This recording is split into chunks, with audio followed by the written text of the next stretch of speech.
La technique d'enlèvement du toit sera souvent utilisée lorsque le véhicule se retrouve sur ses roues après avoir fait des tonneaux et que le toit est écrasé. Lors d'une collision frontale, les poutrelles de protection des portes peuvent transpercer le châssis et rendre ainsi les techniques d'entrée par les portes très difficiles. Les intervenants peuvent dans ce cas envisager l'accès par le toit du véhicule.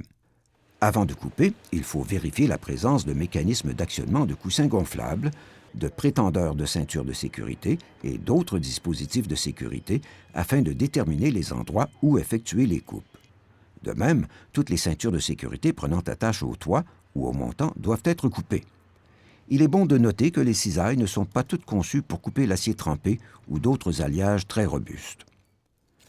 Pour enlever le toit, sciez le pare-brise à l'endroit choisi.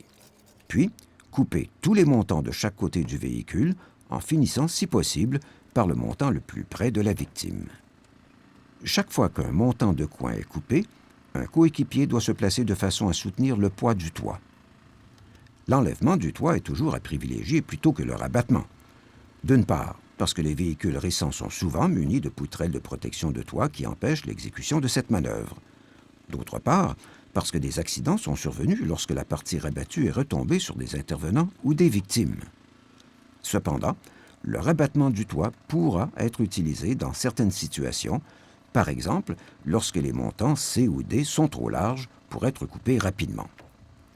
Une fois tous les montants coupés, soulevez et enlevez le toit.